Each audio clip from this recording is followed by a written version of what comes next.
ស្រីចៃដន្យទំនប់មួយអ្នករា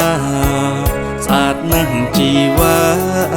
កញ្ញាខេត្តកំពង់ធំចង្រិយាមានសុភាពរៀបសារចាំងរឹតរំទុំតែទាញចិត្តខ្ញុំឲ្យលងស្នេហ៍ស្រី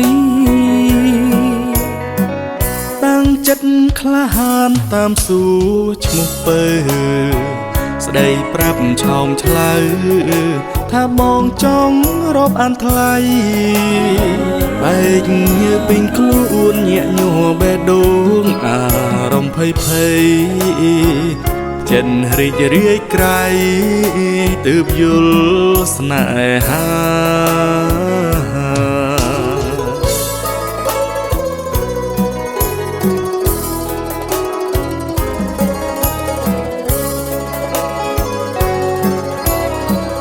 កំពុងធំអើយអ្នកស្អាតលើកទេសង្ឃឹមថាស្នេហ៍ប្រែคล้ายជាគូវាសនាស្រឡាញ់អ្នកពិតវាពេញចេញពីចិន្តាសូមក្រេបក្លិនផ្កាតាមប្រពៃណីខ្មែរសូមភ្នំសន្ទុកជួយធ្វើសាស័យ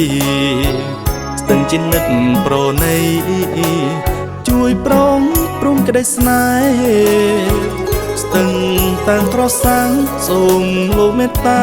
ធ្វើជាពុកម៉ែស្ទឹងសែនជួយថែស្នេហ៍ខ្ញុំផងណា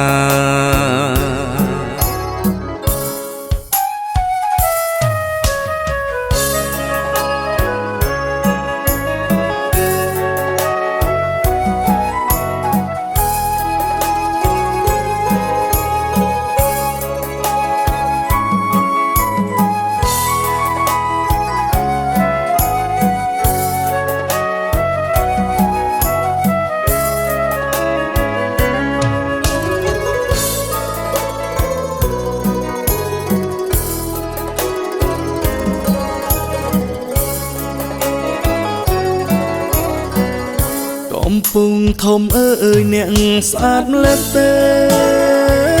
សង្ឃឹមថាស្នេហ៍ប្រែคล้ายជាគូវាសនាស្រឡាញ់អ្នកពិតវាពេញចេញ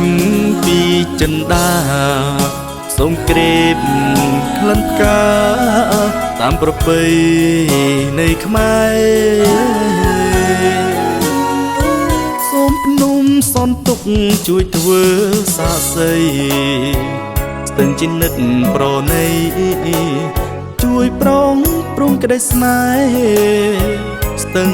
តាំងក្រសាំងសូមលោកមេត្តាធ្វើជាពុកម៉ែស្ទឹងសែនជួយថែស្នេហ៍ខ្ញុំផងណាស្ទឹងសែនជួយថែស្នេហ៍ខ្ញុំផងណា